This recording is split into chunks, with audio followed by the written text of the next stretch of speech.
चलिए sir, I hope आप लोगों ने ब्रेक एंजॉय कर लिया। पिछले 1 घंटे से हम लोग ये सब डिस्कस कर रहे थे, एक व्यू फॉर्म कर रहे थे, एक आइडिया ले रहे थे, राइट, कि रिटर्न ऑफ इनकम क्या है, आईटीआर के बारे में बात हुई, डिस्कस हुआ थोड़ा बहुत फॉर्म्स के बारे में।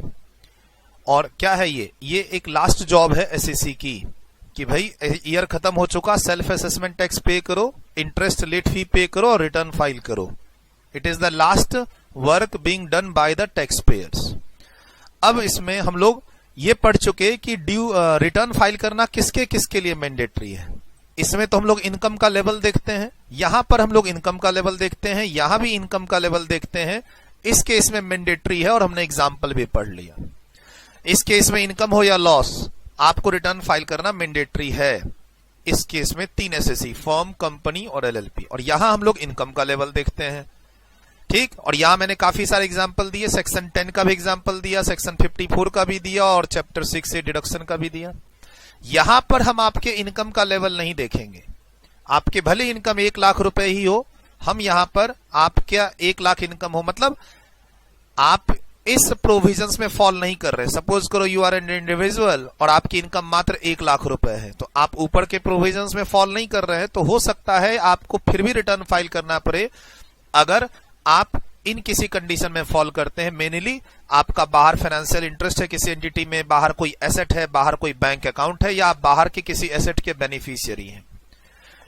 फिर और एक ये नियम आया पिछले 2 सालों में, क्या कि सर अगर आपकी इनकम नहीं है इसीलिए आप रिटर्न फाइल नहीं कर रहे, कोई बात नहीं। सर अच्छा आपके पास फॉरेन में एसेट्स भी नहीं है इसीलिए आप रिटर्न फाइल नहीं कर रहे, कोई बात नहीं। चलो अब इस 3 पॉइंट में आ जाओ। अगर यहां आप फंस रहे हो तो आपको रिटर्न फाइल करनी मैंडेटरी है। हम आपके इनकम का लेवल छोड़ दो। अब इनकम तो आप शायद टैक्स की चोरी कर रहे हैं, आप कैश में डील कर रहे हैं, बिजनेस कर रहे हैं, पूरा फुल कैश परचेज, कैश से लाखों रुपए कमा रहे हैं, आप रिटर्न फाइल करना ही नहीं चाहते हैं। चलिए हम आपको दूसरे तरीके से पकड़ते हैं। क्या आपका करंट अकाउंट में पैसा डिपॉजिट हो रहा है, फॉरेन ट्रेवल कर रहे हैं, और या फिर इलेक्ट्रिसिटी बिल जमा कर रहे हैं, कोई साहब के नाम पे मीटर है, चाहे ऑफिस हो या घर, और ये लिमिट क्रॉस हो रही है, ओहो, रिटर्न फाइल कीजिए। अब आता है ड्यू डेट, जो हम लोगों को पढ़ना है। मैंने क्या कहा था, सेक्शन 139(1) में सामने आ जाता हूं। सर मैंने आपको कहा था सेक्शन 139(1) में अमेंडमेंट है, और आपको इस रिटर्न चैप्टर में सेक्शन 139(1) सब सेक्शन के साथ याद रखना होगा। 1 है, 3 है, 4 है, 5 है, ऐसे करके हमारे पास काफी सारे सब सेक्शंस हैं। 9 तक पढ़ना है हमें, उसके बाद चालू होता है 139 कैपिटल ए, 139 डबल ए, फिर 140, फिर 140, इस तरीके से आगे सीक्वेंस है। बट 139 में सबसेक्शन की अपनी इंपॉर्टेंस है, और 139(1) 2 चीज को डील करता है। एक, रिटर्न फाइल करना कब मैंडेटरी है, दूसरा, अगर आप रिटर्न फाइल कर रहे हैं तो आपका ड्यू डेट क्या है। सर मैंडेटरी हो तभी रिटर्न फाइल करेंगे, नहीं, हमने डिस्कस किया आप अदरवाइज भी रिटर्न फाइल कर सकते हैं इस ड्यू डेट के अकॉर्डिंगली। अब इसमें थोड़ी थोड़ी अमेंडमेंट्स हैं, इसकी बात कर लेते हैं, और थोड़ा दिखा देता हूं कि कहां कहां अमेंडमेंट्स हैं। सर एक सेक्शन 234(f) में अमेंडमेंट है, राइट, 10,000 की लिमिट हटा दी है, 5,000 की लिमिट रहने दी है। मतलब 10,000 की लिमिट होती थी वो हटाई दी, क्यों, क्योंकि अब हम दिसंबर के बाद रिटर्न ही फाइल नहीं कर सकते। 31 दिसंबर के बाद रिटर्न फाइल करते थे तो 10,000 का लेट फी था यहां पे। अब हम 31 दिसंबर के बाद रिटर्न ही फाइल नहीं कर सकते, न बिलेटेड न रिवाइज्ड, वहां भी अमेंडमेंट्स आ गई है, तो यहां पर वो 10,000 की लिमिट हटा दी 234(f) की। सर जो अमेंडमेंट्स की बात मैं बता रहा हूं वो यहां है कि बिलेटेड रिटर्न और रिवाइज रिटर्न के लिए पहले ड्यू डेट होती थी end of the assessment year. Previous year खत्म हो गया 31 मार्च, जुलाई, अक्टूबर, नवंबर, आपने रिटर्न फाइल कर दी, गलती हो गई तो उसको रिवाइज कर सकते हो। रिटर्न फाइल नहीं की तो ड्यू डेट के बाद भी कर सकते हो। तो उसमें ड्यू डेट होता था 31 मार्च तक रिटर्न फाइल कर सकते हो। गवर्नमेंट ने अमेंडमेंट कर दी दोनों सेक्शन में, 3-3 महीने के लिए कम कर दिया पीरियड को। इसका भी डिस्कशन अभी विद एग्जांपल्स करेंगे। जो बच्चे यूट्यूब पे इस वीडियो को देख रहे हैं, सर ये सब भी यूट्यूब पे वीडियोस आएंगी अमेंडमेंट बोल के, राइट, या इसी वीडियो में हो सकता है कंटिन्यूटी में मैं अपलोड कर दूं अमेंडमेंट्स। सर कुछ अमेंडमेंट्स, एक सर 139 की एक छोटी सी अमेंडमेंट्स है, कोई इंपॉर्टेंट नहीं है एक्चुअली। यहां पर कुछ ना एनेक्सर्स और स्टेटमेंट की बात हुई है कि हम रिटर्न के साथ ये सब अटैच करके सबमिट करेंगे, लेकिन आज के दिन पेपरलेस रिटर्न जाती है, इन सब को हम अटैच नहीं करते। कुछ भी रिटर्न में आप कुछ भी चीज डॉक्यूमेंट अटैच करके सबमिट नहीं करते। तो उसी से रिलेटेड एक छोटी सी अमेंडमेंट्स है यहाँ पे, not so important for your exams, exam के लिए ये उतनी इंपॉर्टेंट नहीं है। सर 139A में तो कोई अमेंडमेंट्स नहीं है, थोड़ा सा मैंने ड्राफ्टिंग चेंज की है नई वाली बुक में, असेसमेंट ईयर 22-23 वाली बुक में थोड़ा सा ड्राफ्टिंग प्रेजेंटेशन चेंज किया है, अमेंडमेंट नहीं है। सर अमेंडमेंट 139AA में भी नहीं है, खाली इसमें एक डेडलाइन की डेट है वो चेंज हुई है, वो डेडलाइन की डेट नहीं है, पिछले 2-3 साल से चेंज हो रही है। तो अब आपको एग्जाम के लिए 31 मार्च 2022 डेट ध्यान रखनी है आपके एग्जाम के लिए, डेडलाइन। वो तो मैं जब इस सेक्शन में आऊंगा तो बताऊंगा, मैं अभी तो बता रहा हूं कि क्या क्या अमेंडमेंट्स हैं, कौन कौन से सेक्शन हैं। जब मैं आगे पढ़ाते पढ़ाते इस सेक्शन में आऊंगा तो अच्छे से इसको डील करूंगा। लेकिन हाँ, एक डेट चेंज हुई है, ये ध्यान रखना है। 31 मार्च 2022 का रेफरेंस लेना है आपको आधार और पैन की लिंकिंग के लिए। क्लास में कभी पढ़ाया था 31 मार्च 2021, फिर पढ़ाया कभी जून, वो डेट ना जनरली एक्सटेंड होती रही और एक्सटेंड हो के कहां पर फाइनली पहुंच गई 31 मार्च। उसके बाद गवर्नमेंट ने एक नया सेक्शन यहां इंसर्ट कर दिया 234H, उसी से रिलेटेड, कि अगर तुमने अपने पैन आधार की लिंकिंग नहीं की है तो 1000 रुपीज का आपको फाइन देना पड़ेगा, लेट फी देना पड़ेगा। पेनल्टी नहीं बोलना इसको बोलना है फी। सर इसके बारे में तो इंटरनेट पे खूब हल्ला हुआ, इनफैक्ट आप तो इसके बारे में सुने हुए भी होंगे, सोशल मीडिया पे, न्यूज़पेपर में थोड़ा बहुत भी अगर आप एक्टिव रहते हैं, न्यूज़पेपर है, टीवी न्यूज है, उन सब में, सोशल मीडिया पे, व्हाट्सएप स्टेटस सब पे भी आ रखा था ये कि आप अपने पैन को आधार को लिंक करो इनकम टैक्स के पोर्टल पे, नहीं तो इतने तारीख के बाद आपको 1000 रुपीज का फाइन, पेनल्टी, लेट फी लग सकता है। बहुत सारे मैसेज सर्कुलेट हुए इसको लेके।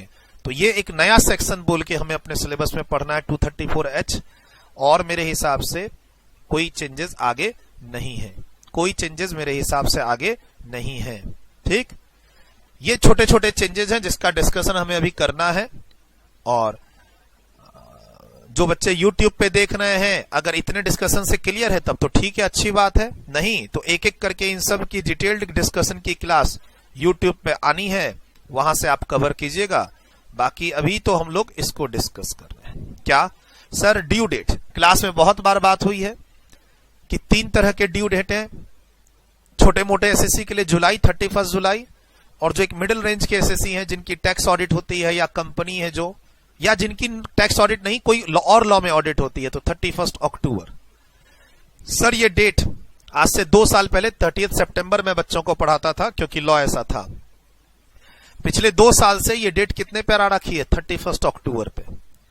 और इसी डेट का रेफरेंस हर जगह आता है, चाहे आप पीजीबीपी में सेक्शन 43B पढ़ो, चाहे आप 44AB की टैक्स ऑडिट का सेक्शन पढ़ो पीजीबीपी में।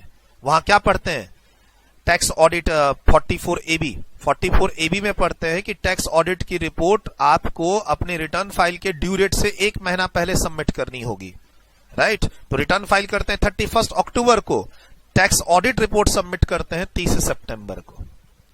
और क्लास में काफी बार रेफरेंस में बात हुई है कि एक और ड्यू डेट है 30 नवंबर, बड़े बड़े एसएससी जो इंटरनेशनल ट्रांजैक्शंस करते हैं और जिनको ट्रांसफर प्राइसिंग की रिपोर्ट सबमिट करनी पड़ती है। मैं अभी तो ये नहीं पढ़ा रहा ट्रांसफर प्राइसिंग रिपोर्ट क्या है, इंटरनेशनल ट्रांजैक्शंस क्या है, स्पेसिफाइड डोमेस्टिक ट्रांजैक्शन क्या है, ये इंटरनेशनल टैक्सेशन का पार्ट है। लेकिन ये टर्म्स इतने अच्छे हैं ना कि आपको याद हो जाएंगे। ठीक है, एग्जाम में आपको दिखेगा कि अच्छा ये एसएससी को ट्रांसफर प्राइसिंग की रिपोर्ट सबमिट करनी है, ओहो सर ने बताया था 30 नवंबर।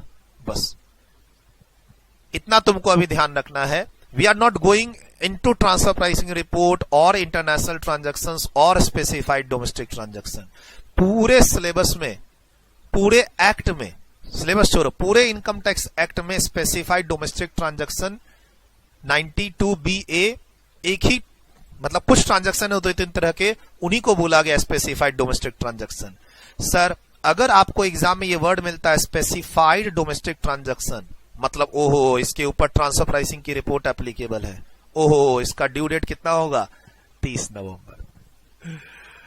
ठीक है, और सर ये रिपोर्ट बनाने का काम अगर सीख लो तो 2-2 लाख रुपए की फीस कम से कम एक क्लाइंट से मिलती है। बिग 4 वाले तो 5 लाख से शुरू करते हैं। ये रिपोर्ट पे सिर्फ साइन करने का ना 25 से 75 हजार रुपए लेते हैं। यहां पर भी एक रिपोर्ट साइन होती है टैक्स ऑडिट की, वो तो 5-5 हजार में साइन हो जाती है, जिन लोगों को खाली साइन करके पैसा कमाना है।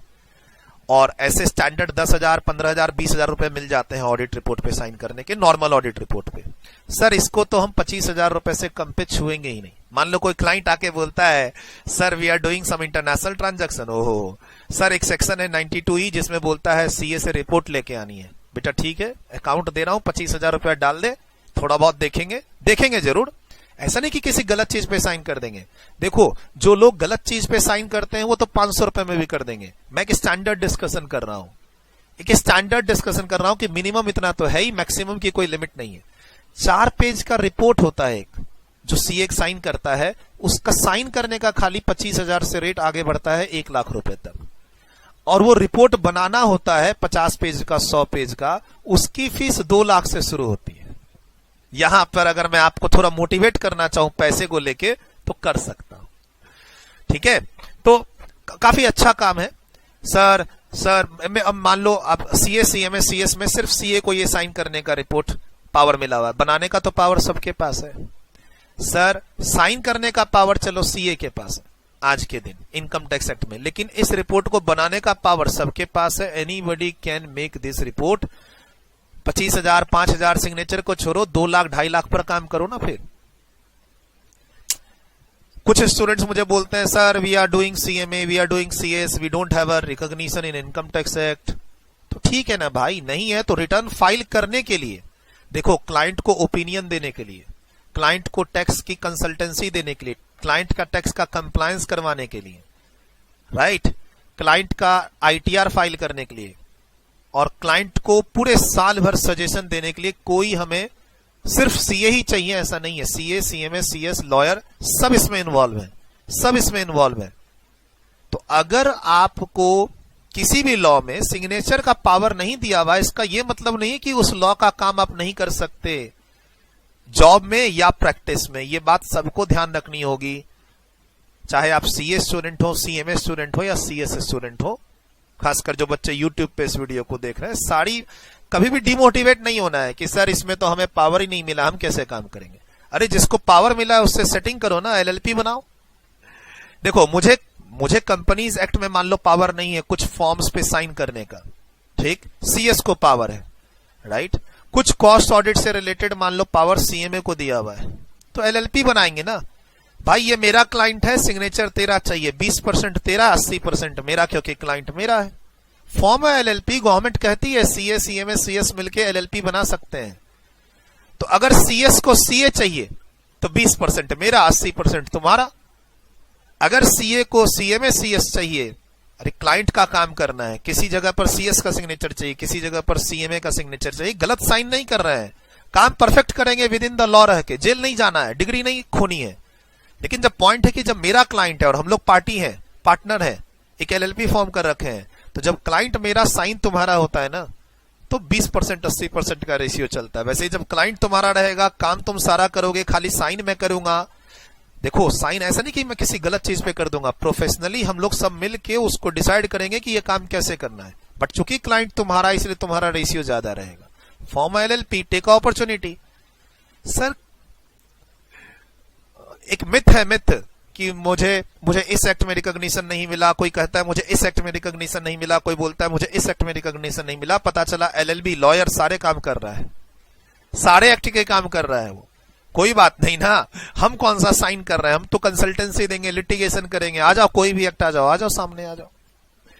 तो कोई भी प्रेजेंट लॉ से आपको डिमोटिवेट नहीं होना है। बाकी सोशल मीडिया पे लड़ते रहिए, कौन बड़ा कौन छोटा, वो लड़ाई का कोई अंत नहीं है। तुम बड़े तो तुम बड़े और तुम इंपॉर्टेंट तो तुम इंपॉर्टेंट, वो जो लड़ाइयां चलती है उसका कोई अंत नहीं है। आइए सर, तो एक बात में ड्यू डेट आ रही थी, चीज सामने में आई तो बता दी कि यहां पैसा बहुत है। अगर कभी भी बाई चांस फ्यूचर में आपको ट्रांसफर प्राइसिंग रिपोर्ट्स बनाने के काम करने का मौका मिले, उसकी टीम का पार्ट बनो, क्लाइंट साइड से या कंसल्टेंट साइड से, तो जरूर काम सीखने की कोशिश करना, मैं इतना कहूंगा। Sir due date under section 139(1) किसी किसी के लिए 30 नवंबर, जो 30 नवंबर में फॉल नहीं करेंगे वो कहां जाएंगे, 31 अक्टूबर में, और जो दोनों में फॉल नहीं करेंगे, सारे लोग आ जाओ बचे खुचे कितने में, 31 जुलाई में। अब जैसे मान लो सैलरीड एम्प्लॉय है, हाउस प्रॉपर्टी इनकम है, पैसिव इनकम में अदर सोर्स की इनकम है। कोई बिजनेस नहीं करते हैं, बिजनेस करते हैं तो छोटा मोटा करते हैं सर, जीएसटी नंबर भी नहीं है, टैक्स ऑडिट तो दूर की बात है। तो सब इसके अंदर आ जाओ 31 जुलाई। सर संडे है 31 जुलाई, 31 अक्टूबर, 30 नवंबर, कोई बात नहीं, अगले दिन फाइल कर दो, हम आपके ऊपर लेट फी या इंटरेस्ट नहीं लगाएंगे। तो अब डिस्कस करते हैं। और अब 30 नवंबर किसके लिए, तो क्लियर तो हो गया है। Where the assessee is required to furnish transfer pricing report for international transactions और स्पेसिफाइड डोमेस्टिक ट्रांजैक्शन। सर यहां बच्चों को लगता है सिर्फ कंपनी आएगा, ऐसा नहीं है। आज से 4-5 साल पहले यहां लिखा था कंपनी, कंपनी को हटा के एसएससी मतलब एनी पर्सन। यहां इंडिविजुअल भी आ सकता है, एलएलपी भी आ सकती है, फर्म भी आ सकता है, कंपनी भी आ सकती है, if they are doing international transactions और having specified domestic transaction and required to submit transfer pricing report. चूंकि काम बड़ा है इसलिए ड्यू डेट ज्यादा चाहिए इनको, मार्च के बाद, ईयर एंड के बाद इनको टाइम थोड़ा ज्यादा चाहिए, क्योंकि कंप्लायंस में बड़े बड़े ट्रांजैक्शंस को इनको हैंडल करना होता है। सर एक नया अमेंडमेंट आया इसमें, अमेंडमेंट फाइनेंस एक्ट 2021 की है, इफेक्टिव फ्रॉम लास्ट ईयर। तो हमारा एग्जाम का असेसमेंट ईयर कौन सा है, 22-23, तो हमें तो टेंशन लेनी नहीं है, ये अमेंडमेंट हमारे लिए एप्लीकेबल है। सर ये अमेंडमेंट इफेक्टिव कब से है, पिछले साल से। तो ये डेट एग्जाम के लिए याद नहीं करनी है कि इफेक्टिव कब से है, खाली इतना ध्यान रखो कि तुम्हारे असेसमेंट ईयर के लिए है या नहीं। असेसमेंट ईयर 22-23, एग्जाम 22 में है, हाँ है। तो सर अगर ये फर्म है और फर्म की ड्यू डेट 30 नवंबर है, तो उसके सभी पार्टनर्स की डेट भी 30 नवंबर हो जाएगी। अब पिछले साल क्या था, ये बात थी नहीं यहां पे। और पिछले साल तक क्या था, वर्किंग पार्टनर और नॉन वर्किंग पार्टनर के लिए नियम अलग अलग थे। स्लीपिंग पार्टनर और वर्किंग पार्टनर जो आप पार्टनरशिप एक्ट में पढ़ते हो, उनके लिए यहां पे ड्यू डेट अलग अलग थे। अब ऐसा नहीं है, all kind of partners same है। अगर फर्म एलएलपी की ड्यू डेट 30 नवंबर है, क्योंकि वो ट्रांसफर प्राइसिंग रिपोर्ट सबमिट करते हैं, तो उसके सभी पार्टनर्स की ड्यू डेट भी 30 नवंबर हो जाएगी। एलएलपी या firm, working partner, non working sleeping partner. और एक नया नियम आ गया कि उस पार्टनर के स्पाउस, यानी हस्बैंड है तो वाइफ, वाइफ है तो हस्बैंड, उसकी भी ड्यू डेट 30 नवंबर हो जाएगी। बोले ये क्या भला है सर, ये तो पहली बार सुन रहे हैं। हाँ जी, फर्स्ट टाइम ऐसा हुआ है कि इनकम टैक्स एक्ट में गोवा के लोग को, ये सिर्फ गोवा और वहां पर एक यूनियन टेरिटरी और है दमन-दीव, ये वाली दमन, Dadra Nagar Haveli and Daman Diu union territory and Goa state में ही सिर्फ ये एक लॉ एप्लीकेबल है, system of community of property, जिसके अंदर ये लिखा हुआ सिर्फ गोवा और उस यूनियन टेरिटरी में ही एप्लीकेबल है। फर्स्ट टाइम हुआ है इनकम टैक्स की हिस्ट्री में। ऐसे सेक्शन इनका है पहले से 5A, लेकिन रिटर्न फाइल करते समय या कंप्लायंस में इनको अलग से रिकॉग्निशन देना अच्छी बात है। Portuguese civil code basically Goa में एप्लीकेबल है, और गोवा में एक system of community of property चलता है, equal right between the husband और वाइफ, कि जो भी कमाएंगे वो लोग इक्वल बटेगा। हस्बैंड कमाएगा आधा वाइफ का होगा, वाइफ कमाएगी आधा हस्बैंड का होगा। वाइफ के अकाउंट में बैंक इंटरेस्ट, एफडी इंटरेस्ट आ रहा है, वो आधा हस्बैंड का और आधा वाइफ का। हस्बैंड की कोई प्रॉपर्टी है और उससे रेंटल इनकम आ रही है, आधा हस्बैंड का और आधा वाइफ का। उनकी जितनी भी इनकम है इकट्ठी कर दो, आधी आधी बांट दो। दोनों अलग अलग टैक्स देंगे, एओपी बोल के या बीओआई बोल के टैक्स नहीं देंगे। ज्वाइंट वेंचर एओपी बीओआई बोल के टैक्स नहीं देंगे। दोनों अपनी इनकम को जोड़ेंगे, आधा आधा बांटेंगे, आधा आधा टैक्स देंगे। बड़ा बहुत सिंपल और बहुत अच्छा सा लॉ है, इक्वल राइट का हस्बैंड वाइफ के प्रॉपर्टीज और इनकम को लेके, और ये लॉ वहीं एप्लीकेबल है। ठीक है, यूनिक लॉ है। और किसके देन है, पोर्तुगीज सिविल कोड की देन है। तो जिसको सेक्शन 5A में इनकम टैक्स ने रिकॉग्नाइज किया, ये 5A की लैंग्वेज है, सेक्शन 5A की लैंग्वेज है कि भैया दोनों की इनकम को जोड़ो और डिवाइड बाय 2 करके दोनों के हैंड्स पे टैक्सेबल करो। सैलरी को मत करना, सैलरी जो कमा रहा है वही टैक्स देगा, सैलरी में मेहनत है ना। बट इनकम टैक्स एक्ट बोलता है सैलरी जो कमा रहा है वही टैक्स देगा, सैलरी को हम जोड़ के डिवाइड बाय 2 नहीं करेंगे। बाकी जो इनकम है, कैपिटल गेन की, बिजनेस की, हाउस प्रॉपर्टी की, पैसिव इनकम, इंटरेस्ट डिविडेंड की, उन सबको जोड़ के डिवाइड बाय 2 करेंगे। तो ये सेक्शन 5A उनके जो सिस्टम ऑफ कम्युनिटी है प्रॉपर्टी और इनकम के एलोकेशन की, उसको रिकॉग्नाइज कर रहा है 4 हेड्स के लिए। बाकी एक हेड में बोलता है नहीं, सैलरी को क्लब नहीं करना है। सैलरी हस्बैंड ने कमाई तो हस्बैंड टैक्स देगा, वाइफ ने कमाई तो वाइफ टैक्स देगा। 5A हमें सिलेबस में नहीं पढ़ना है, लेकिन दे दिया यहां पे रेफरेंस में। क्यों? क्योंकि ऊपर लिखा है कि अगर सेक्शन 5A एप्लीकेबल हो रहा है हस्बैंड या वाइफ पे, तो उसकी ड्यू डेट भी बढ़ के मान लो पार्टनर हस्बैंड है, पार्टनर हस्बैंड है और पार्टनर हस्बैंड है और हस्बैंड वाइफ पे ये सेक्शन एप्लीकेबल है, मतलब वो गोवा के हैं और इस सिविल लॉ में कवर्ड है, तो उसका भी ड्यू डेट क्या हो जाएगा 30 नवंबर। तो एग्जाम में तुमको ये पढ़ना नहीं है, मतलब इसको याद करना और लिखने की जरूरत नहीं है, तुमको एग्जाम में मिलेगा क्या, सेक्शन 5A इज एप्लीकेबल और नॉट। ठीक है, स्पाउस का भी ड्यू डेट 30 नवंबर हो जाएगा, कब, जब सेक्शन 5A एप्लीकेबल। और सेक्शन 5A क्या है, तो ये मैंने यहां पर बताने की कोशिश की है, हालांकि ये सिलेबस में नहीं है। तुमको आइडिया मैंने दे दिया है। गोवा और एक यूनियन टेरिटरी के लोगों के लिए एक system of community of property चलता है, जिसमें दोनों के प्रॉपर्टी पे राइट्स सेम होते हैं और इनकम पे भी राइट्स सेम होते हैं। तो इनकम टैक्स कहता है ठीक है, सैलरी को छोड़ के सभी इनकम को जोड़ो, जो इसके पास आई है और जो इसके पास आई है, फिर दोनों को आधा आधा करके टैक्स कर दो। एओपी और बीओआई बोल के टैक्स नहीं करना है, दोनों की इनकम जोड़ो, अलग अलग दोनों के हेड्स पे इक्वल इक्वल टैक्स कर दो, सैलरी को छोड़ के सैलरी जो कमा रहा है वही टैक्स देगा। यही बात यहां लिखी है, वो मैंने समझा दी, इसको एग्जाम के लिए तैयार मत करना। और कभी एग्जाम के बाद फ्री रहो तो गूगल करना पोर्तुगीज सिविल कोड का ये जो system of community of property है, गोवा लिख देना। अगर आप सिर्फ लिखोगे system of community of property तो यूएस चला जाएगा, उस कंट्री, इस कंट्री, उस कंट्री, क्योंकि फॉरेन में भी ये सब सिस्टम चलते हैं। आप सुनते हैं ना कि डाइवोर्स हो गया और हस्बैंड को अपनी आधी प्रॉपर्टी वाइफ को देनी पड़ गई, है ना, यूएस में बिल गेट्स का आपने सुना, बहुत सारा सुनते रहते हैं। तो ये बहुत स्ट्रांग लॉ है उसी चीज को लेके, इक्वल राइट्स को लेके। तो कभी एग्जाम के बाद फुर्सत में बैठो तो इसके बारे में थोड़ा पढ़ लेना, बड़ा यूनिकनेस है।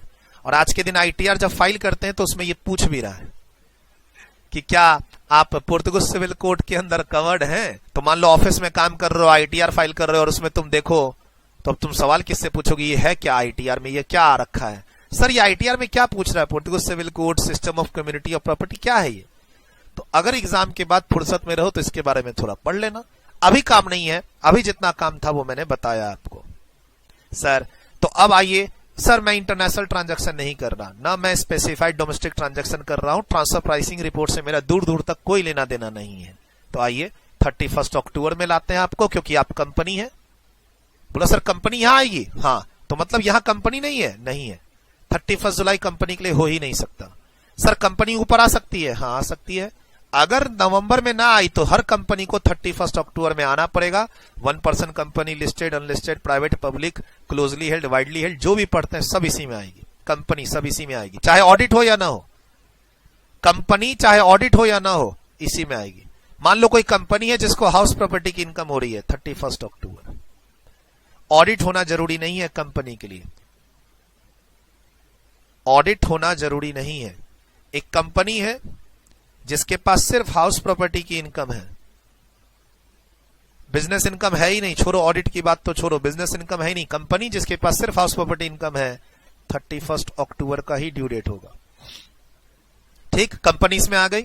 और सर जिन कोई भी पर्सन, अब इंडिविजुअल, एचयूएफ, फॉर्म, एलएलपी, कोई भी पर्सन जिसके बुक्स की ऑडिट करवानी जरूरी है इनकम टैक्स एक्ट में, तो कौन सा सेक्शन, 44AB, 44AB लिख दो यहां पे।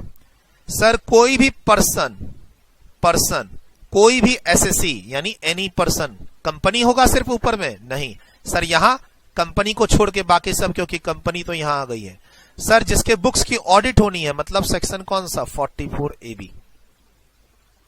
ठीक, तो जैसे ही तुम्हारी ऑडिट हुई और तुम निकले कौन, फर्म, तो तुम्हारे सभी partners, working partners, non working partners, सबका ड्यू डेट क्या हो जाएगा, 31 अक्टूबर, प्लस उस स्पाउस का भी 31 अक्टूबर जिसपे सेक्शन 5A एप्लीकेबल है।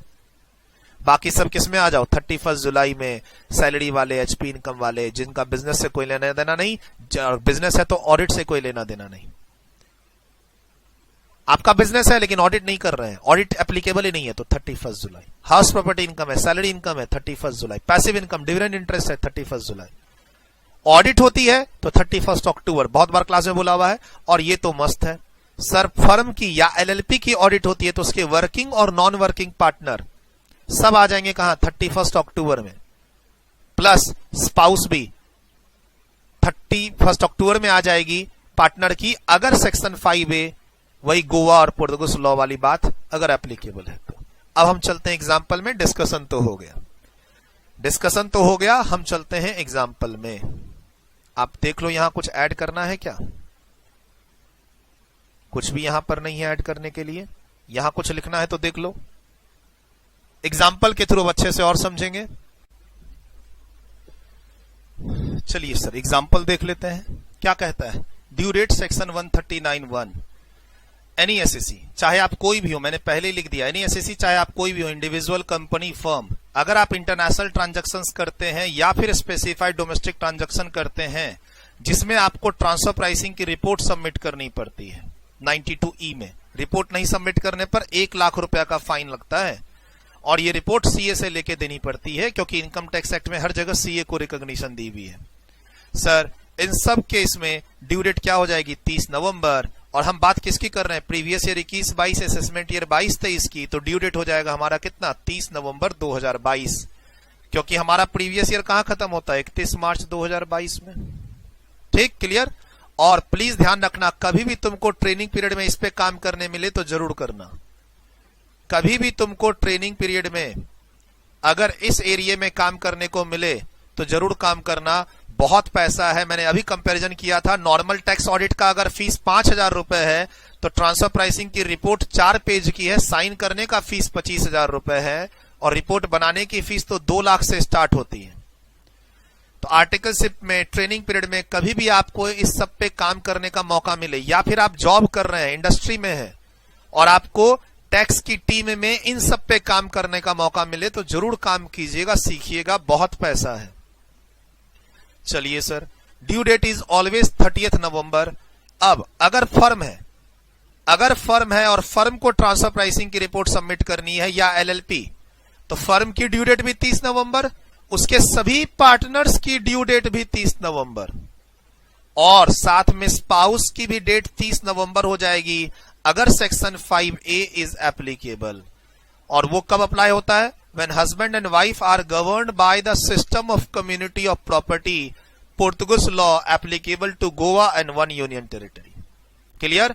स्पाउस का 30 नवंबर तभी होगा जब सेक्शन 5A एप्लीकेबल हो।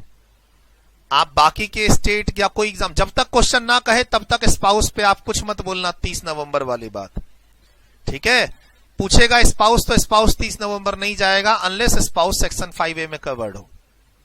सर कंपनी को ट्रांसफर प्राइसिंग की रिपोर्ट सबमिट करनी है, हाँ, अगर कंपनी को ट्रांसफर प्राइसिंग की रिपोर्ट सबमिट करनी है तो उसका ड्यू डेट 30 नवंबर, लेकिन इसका यह मतलब नहीं है कि तुम उसके सभी डायरेक्टर और सभी शेयर होल्डर को भी 30 नवंबर कर दो। वो डिपेंड करेगा कि क्या उनको ट्रांसफर प्राइसिंग की रिपोर्ट सबमिट करनी है, क्या वो इंटरनेशनल ट्रांजैक्शन कर रहे हैं, क्या वो स्पेसिफाइड डोमेस्टिक ट्रांजैक्शन कर रहे हैं, तभी उनका ड्यू डेट बढ़ाना।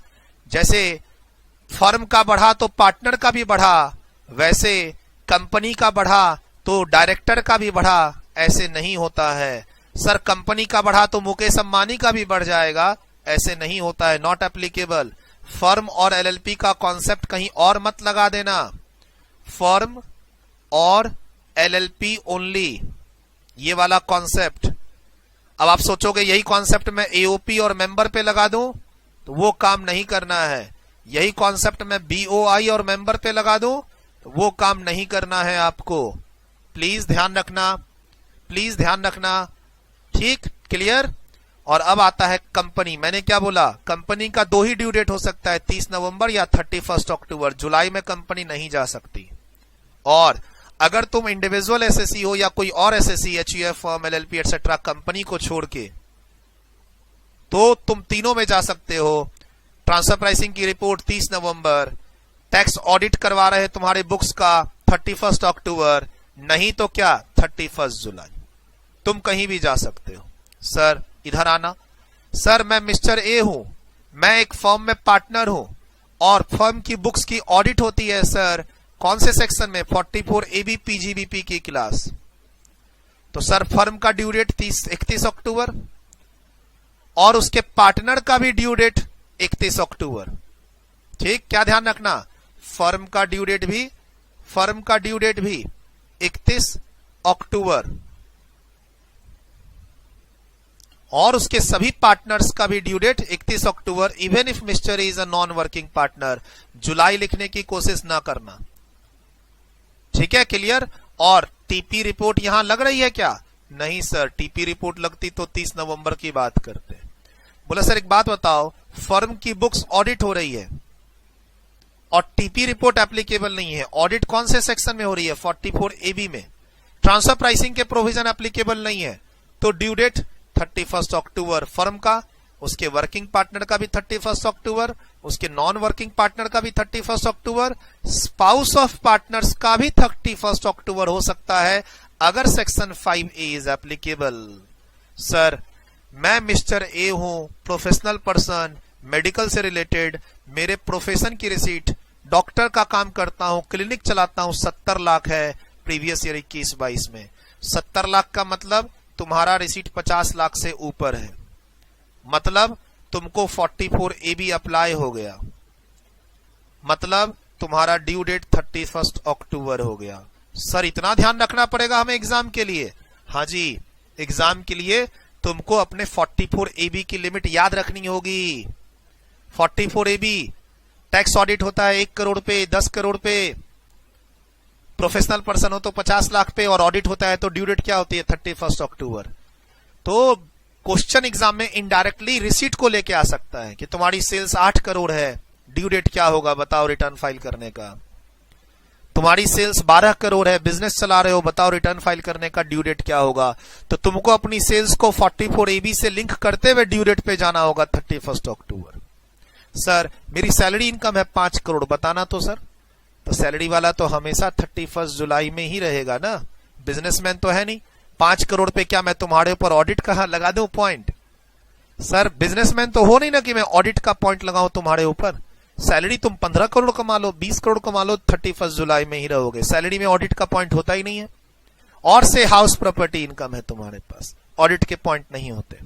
सर एक और अब आपके सामने नमूना दे रहा हूं। सर सेल्स 1.2 करोड़ है, बिजनेस में हूं, 1 करोड़ से ऊपर है, 44AB सर टैक्स ऑडिट,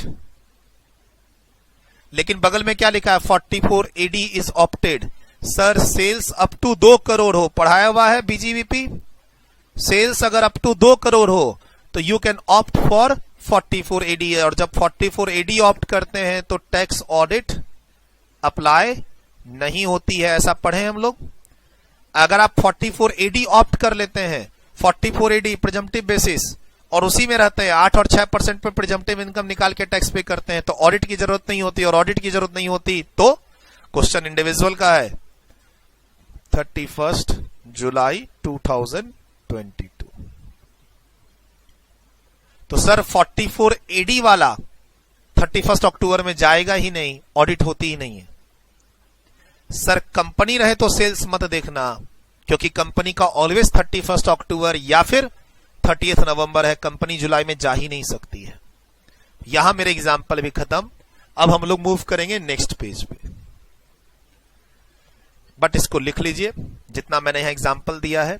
और ये सारे एग्जाम्पल किसको फोकस करके हैं? आपके एग्जाम 2022 में है, असेसमेंट ईयर 22-23, प्रीवियस ईयर 21-22। ये सब तो पिछली क्लास में बता दिया था, ब्रेक से पहले बता दिया था। चलिए अब ये एग्जाम्पल सब लिखिए अच्छे से।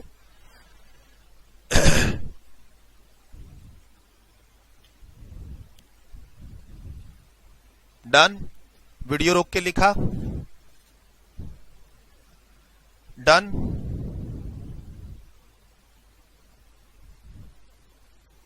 डन, वीडियो रोक के लिखा,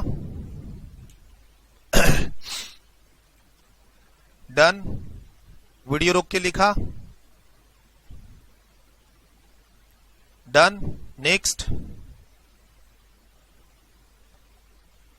done, next,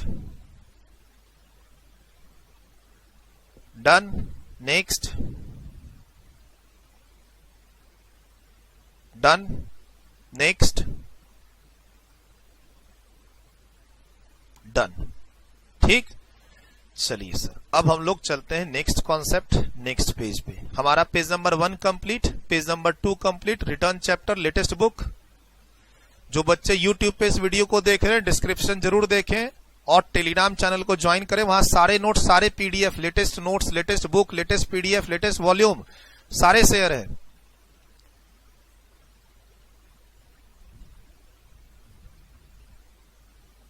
sir return file नहीं करेंगे तो 234F की लेट फी लग सकती है, नीचे पढ़ेंगे। 234A का इंटरेस्ट लग सकता है, ऑलरेडी एडवांस टैक्स चैप्टर में पढ़ चुके। लेट फी को पेनल्टी मत कहना, फी है, पेनल्टी नहीं। सर कुछ लॉसेस कैरी फॉरवर्ड नहीं होते हैं, पढ़ चुके हैं आप, रेफर। ये चैप्टर आपका हो चुका है, set of loss chapter. Already इसमें विथ एग्जांपल्स काफी कुछ 1 घंटा मैंने पढ़ा रखा है। और ये इनकम बेस्ड डिडक्शन अवेलेबल नहीं होगा, ये मैंने आपको डिडक्शन चैप्टर में एग्जांपल के साथ समझा रखा है। सर ये पॉइंट मैंने एग्जांपल के साथ डिडक्शन चैप्टर पहली क्लास में ही समझा रखा है। ये point set of loss chapter में दूसरी या तीसरी क्लास में विथ एग्जांपल डिटेल्ड 1 घंटे का डिस्कशन है। इंटरेस्ट एडवांस टैक्स में पढ़ा चुका, लेट फी अभी नीचे लिखा हुआ है। तो सर लेट फी की ये अमेंडमेंट्स फाइनेंस एक्ट 2021 के थ्रू आई है। असेसमेंट ईयर 21-22 से इफेक्टिव है, यानी आपके एग्जाम के लिए आपको पढ़नी है। एक 10,000 रुपए की लेट फी होती थी यहां पे, अगर आप रिटर्न 31 दिसंबर के बाद फाइल करते हैं, वो अब हट चुका। क्यों? क्योंकि अब आप 31 दिसंबर के बाद रिटर्न फाइल ही नहीं कर सकते। आगे सेक्शन आ रहा है हमारे पास बिलेटेड रिटर्न और रिवाइज रिटर्न, वहां अमेंडमेंट आ चुकी है। जब आप 31 दिसंबर के बाद रिटर्न ही फाइल नहीं कर सकते तो 10,000 का लेट फी क्यों? ठीक। अदरवाइज यहां क्या लिखा है, where a person who is required to furnish return under section 139, mandatory था तुम्हारे लिए रिटर्न फाइल करना एज पर सेक्शन 139, चाहे कोई भी सब सेक्शन हो। तुम वो रिटर्न फाइल करना भूल गए, फेल कर गए, फाइल नहीं कर पाए। 139(1) की जो अभी लिमिट पढ़ी हमने, 31 जुलाई, 31 अक्टूबर, 30 नवंबर, तुमको पे करना ही पड़ेगा। ऑप्शनल नहीं है, मे नहीं है, सेल है। तुमको ये फी पे करके ही रिटर्न फाइल करना है 5,000। सर ये तो बहुत है। तो 1,000 रुपीज भी हो सकता है ये फी, अगर तुम्हारा टोटल इनकम 5 लाख या उससे कम है। तुम्हारा टोटल इनकम 5 लाख या उससे कम है and return filing is mandatory. जो अभी पीछे पढ़े रिटर्न फाइल कब कब मैंडेटरी है, और तुम रिटर्न फाइल नहीं किए हो तो तुमको 1,000, नॉर्मली 5,000 है ही। बोला सर मेरी टैक्स लायबिलिटी निल है, आपकी टैक्स लायबिलिटी निल है। सर टैक्स लायबिलिटी, सर मेरा टैक्स पेबल ना निल है, मेरी कोई टैक्स लायबिलिटी नहीं है। अब मैंने अगर रिटर्न लेट से फाइल की है तो ध्यान रखना, अगर हमारी कोई टैक्स लायबिलिटी नहीं है, जितना टैक्स बनता था सब हमारा टीडीएस एडवांस टैक्स में जा चुका है। ठीक, क्लियर। सर मैंने क्या पढ़ा है आपको एडवांस टैक्स की क्लास में, 234A नहीं लगेगा, बट 234F का जो ये पॉइंट है 1000 और 5000, ये तुम्हारा मैंडेटरी है, ये लगेगा ही लगेगा अगर तुमने लेट से रिटर्न फाइल की है तो। सर दिसंबर के बाद तो रिटर्न फाइल ही नहीं कर सकते, आगे सेक्शन है हमारे पास। ठीक, और ड्यू डेट जो आपकी जुलाई, नवंबर और अक्टूबर वाली, उसको क्रॉस करते ही आपको 5,000 या 1,000 रुपए तैयार रहना होगा। रिटर्न फाइल करते समय सेल्फ असेसमेंट टैक्स जमा करते हैं, यानी आपकी टोटल टैक्स लायबिलिटी में से टीडीएस, टीसीएस, एडवांस टैक्स, कोई क्रेडिट है, कोई रिलीफ है तो उसको माइनस कर दो। उसके बाद इंटरेस्ट जमा करते हैं साथ में ही रिटर्न फाइल करने से पहले 234ABC का, जो एडवांस टैक्स की क्लास में हो चुका आपका, एंड लेट फी भी जमा करते हैं 234F की, जिसका डिस्कशन हमने एडवांस टैक्स की क्लास में भी किया। एडवांस टैक्स के बाद हम इस चैप्टर में आए हैं। ठीक सर, ये वाली बात आप पढ़ चुके हैं, ये वाली बात आप कहां पढ़ चुके हैं, साफ साफ लिखा हुआ है, refer set of loss and carry forward of loss chapter for detailed understanding. सब कुछ डिटेल्ड में विथ एग्जांपल समझा रखा है कि प्रॉब्लम कैरी फॉरवर्ड में होगी, प्रॉब्लम कैरी फॉरवर्ड में होगी इंट्रा हेड। आपको अगर याद आ जाए, इंट्रा हेड में कोई दिक्कत नहीं होगी, इंटर हेड एडजस्टमेंट में कोई दिक्कत नहीं होगी। पिछले साल का जो लॉसेज है, ब्रॉड फॉरवर्ड लॉसेज, उसको सेट ऑफ करने में कोई दिक्कत नहीं होगी, खाली कैरी फॉरवर्ड करने में दिक्कत होगी। वो भी एचपी लॉस में कोई दिक्कत नहीं होगी, अनएब्जॉर्ब्ड डेप्रिसिएशन में कोई दिक्कत नहीं होगी, और बताया था capital expenditure on scientific research, capital expenditure on family planning में कोई दिक्कत नहीं होगी। दिक्कत सेलेक्टेड जगह है, speculative loss, specified loss, normal business loss, capital gain loss और owning and maintaining horse race का लॉस। याद आ चुका होगा अब तक, क्योंकि डिटेल में बहुत पहले ही पढ़ा चुका हूं, नहीं तो रिवाइज कर लेना और क्या। आगे बढ़ते हैं। हमारा ये तीसरा पेज भी हो गया विथ अमेंडमेंट्स, दो अमेंडमेंट्स।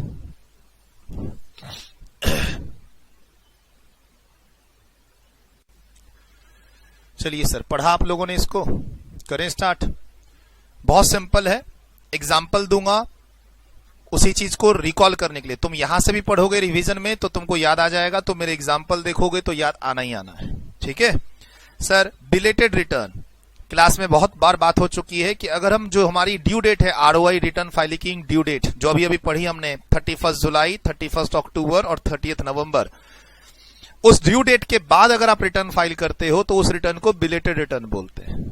कहता है any person who has not furnished a return within a time allowed under section 139(1) may furnish his return at any time before 3 months prior to the end of the relevant previous assessment year। Sir ये पिछले साल तक 3 महीने वाली बात नहीं थी। ऐसे समझो कि ये जो अमेंडमेंट्स है फाइनेंस एक्ट 2021 की, जो पिछले साल से इफेक्टिव है। हालांकि पिछले साल हमने बच्चों को जो पढ़ाया उस समय तक ये फाइनेंस एक्ट नहीं आया था, तो पिछले साल बच्चों को जो पढ़ाया उसमें क्या लिखा था, up to the end of assessment year तुम रिटर्न फाइल कर सकते हो।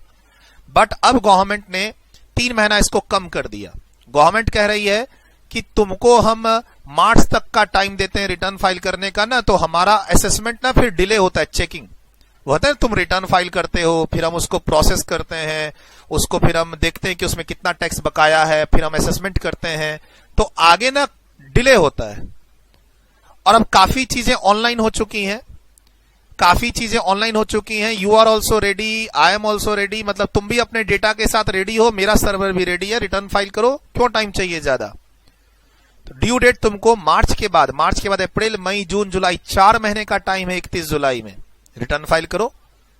ऑडिट होती है अक्टूबर, और ले लो 2-3 महीने, और ले लो 1 महीने इंटरनेशनल ट्रांजैक्शंस, नवंबर, 30 नवंबर। अब तुम बोलोगे कि मैं मार्च तक रिटर्न फाइल करूंगा, तो हम इतना वेट नहीं करेंगे। बहुत सारा काम पेंडिंग हो जाता है अगर हम आपको मौका देते हैं लेट से रिटर्न फाइल करने का। तो गवर्नमेंट ने इसको 3 महीना कम कर दिया। फाइनेंस एक्ट 2021 की अमेंडमेंट, 3 महीना कम करने का मतलब जो हम बिलेटेड रिटर्न 31 मार्च तक सबमिट कर सकते थे ड्यू डेट के बाद, अब हमें 31 दिसंबर तक सबमिट करना होगा, तभी वो रिटर्न वैलिड होगी। और सुनो, बिलेटेड रिटर्न है तो क्या पढ़ा, बिलेटेड रिटर्न फाइल करते हैं तो हमें लेट फी जमा करनी पड़ती है 234F की, एक। दूसरा, बिलेटेड रिटर्न फाइल करते हैं तो हमें एक और इंटरेस्ट पे करना पड़ता है 234A का। मॉनेटरी टर्म्स में लॉस बिलेटेड रिटर्न में तो ये हो ही गया, उसके अलावा और भी हैं, जैसे डिडक्शन ना मिलना, लॉस का सेट ऑफ कैरी फॉरवर्ड ना होना, वो सब तो है ही है। मॉनेटरी कि तुमको रुपए खर्च करने पड़ेंगे अब इंटरेस्ट में और लेट फी में, तो वो भी काम चालू हो जाता है रिटर्न। बट बिलेटेड रिटर्न तुम फाइल कर सकते हो, बिलेटेड रिटर्न फाइल कर सकते हो। ये आपका प्रीवियस ईयर, यहां पर प्रीवियस ईयर आपका खत्म हो चुका, और ये आपका एंड ऑफ असेसमेंट ईयर, 22-23, जिसका एंड 31 मार्च को होता है, और ये आपका प्रीवियस ईयर 21-22, जिसका एंड होता है 31 मार्च 2022 को। अब से हम लोग कौन से सेक्शन में अभी 139(4). अब ईयर एंड के बाद तुम्हारा जो प्रीवियस ईयर है, प्रीवियस ईयर 21-22, इस ईयर एंड के बाद तुमको सेल्फ असेसमेंट टैक्स जमा करना और रिटर्न फाइल करनी है। से तुम्हारा आरओआई ड्यू डेट क्या है, से तुम्हारा आरओआई ड्यू डेट है 31 अक्टूबर 2022, 31 अक्टूबर, क्योंकि ऑडिट होती है, या फिर से तुम कंपनी हो। तो अगर तुमने यहां रिटर्न फाइल की, सपोज करो तुमने यहां रिटर्न फाइल की है 1 जुलाई 2022 को रिटर्न फाइल्ड, तो इसको कौन सी रिटर्न बोलेंगे, इसको बोलेंगे return file under section 139(1), normal return, regular return. Normal return, regular return. क्या इस रिटर्न को वैलिड रिटर्न, ये वैलिड है, क्या इस रिटर्न को डिपार्टमेंट एक्सेप्ट करेगी? हां करेगी। इस रिटर्न में जो मैंने बताया है वो इनकम मैंने कमाई है, वो छुपाया नहीं है। सर क्या होता है, जब हम लोग इनकम छुपाते हैं ना तो उस पर टैक्स पेनल्टी बहुत सारी चीजें लगती हैं, लेकिन जब हमने अपनी रिटर्न की फाइलिंग कर दी, उसमें इनकम की रिपोर्टिंग कर दी, तो हमने कुछ नहीं छुपाया। इतने रुपए तक, जितना रुपए मैं यहां पर दिखा रहा हूं टोटल इनकम और टैक्स, इतने रुपए तक डिपार्टमेंट मेरे ऊपर एक्शन नहीं ले सकती रिटर्न फाइल करने के बाद। ठीक सर, नहीं फाइल कर पाया, ड्यू डेट आ गई, ड्यू डेट के बाद रिटर्न फाइल करते हैं सर। कब तक कर सकते हो? 31 मार्च नहीं कर सकते। 31 मार्च का अब नहीं है, अब जो नया डेडलाइन है अमेंडेड, सेक्शन 139(4) कहता है 3 months prior to the end of the assessment year, 31 दिसंबर 2022 तक ही रिटर्न फाइल कर सकते हो। 31 मार्च तक का पिछले साल तक था। तुमको बिलेटेड रिटर्न फाइल करनी है, डेट 3 महीना पीछे आ चुकी है, जिसको time to time government extend करते रहती है। सर सोशल मीडिया और गूगल पे आपने सुना हो कि ड्यू डेट बढ़ गई फरवरी और बिलेटेड रिटर्न अब 31 मार्च तक फाइल कर सकते हैं, डेट गवर्नमेंट ने बढ़ा दी, तो वो सब डेट आपको एग्जाम के लिए नहीं तैयार करना है। गवर्नमेंट नोटिफिकेशन इशू करके ड्यू डेट भी बढ़ा सकती है, जुलाई, अक्टूबर, नवंबर वाला, और गवर्नमेंट तुम्हारे बिलेटेड रिटर्न जो फाइल करने की डेट को भी एक्सटेंड कर सकती है। गवर्नमेंट ने ये राइट रखा हुआ है अपने पास, यानी इनकम टैक्स डिपार्टमेंट ने। बट जो लॉ है without any special notification of extension, हमें वो लॉ एग्जाम में ध्यान रखना है। बट डेट कोई रिजिड नहीं है, गवर्नमेंट चाहे तो रिक्वायरमेंट के हिसाब से बढ़ा सकती है। सर अब हमने यहां रिटर्न फाइल की 1 दिसंबर 2022 को, पहली रिटर्न फाइल नहीं की है तो ये वाली रिटर्न बिलेटेड कहलाएगी। ये वाली रिटर्न कहलाएगी रिटर्न फाइल्ड अंडर सेक्शन 139(4), क्या कहलाएगी? Belated return if return is not filed under section 139(1). ये जो पहली रिटर्न थी ये तुम फाइल नहीं कर पाए, ये फर्स्ट रिटर्न है, ये बेसिकली एक तरह से फर्स्ट रिटर्न है। तुमने पहले कोई रिटर्न फाइल नहीं की है, ड्यू डेट चला गया, ड्यू डेट के बाद तुम रिटर्न फाइल कर रहे हो, सर ये बिलेटेड रिटर्न कहलाएगी, 139(4) वाली रिटर्न कहलाएगी। इसके कुछ नुकसान है, इंटरेस्ट लगेगा 234A का, लेट फी लगेगी 234F की, तुम्हारे कुछ लॉसेस कैरी फॉरवर्ड नहीं होंगे, तुम्हें कुछ डिडक्शंस नहीं मिलेंगे, नुकसान तो है कुछ, लेकिन फिर भी एक्सेप्ट करेगी department.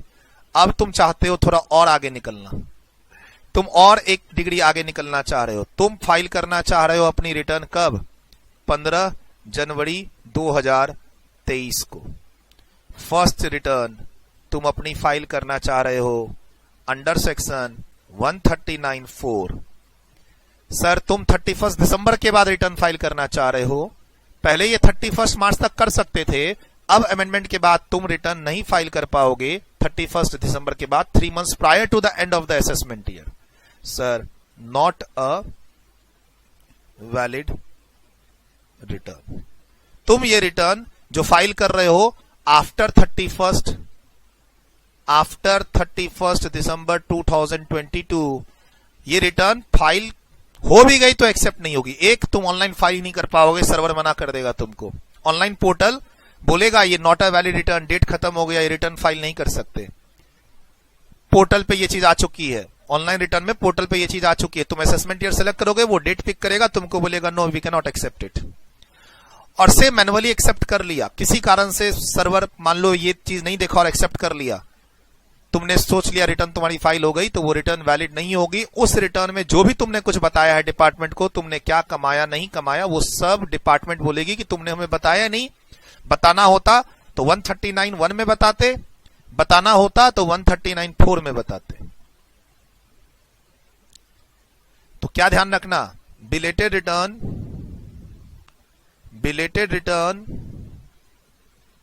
Can be filed up to 31 December 2022 for assessment year 22-23 if, condition है, if assessment is not completed। अगर आपको याद हो एडवांस टैक्स की क्लास जब मैंने स्टार्ट की थी आपको रिटर्न ऑफ इनकम क्लास से पहले एडवांस टैक्स की क्लास, और वहां शुरू के आधे घंटे में बताया था क्या कि जो लोग रिटर्न फाइल करते हैं उसमें भी आगे जाके असेसमेंट होती है 143.3 की, असेसमेंट 143.3 की, और जो लोग रिटर्न फाइल नहीं करते हैं उनकी भी असेसमेंट होती है, कौन सी, 144 की।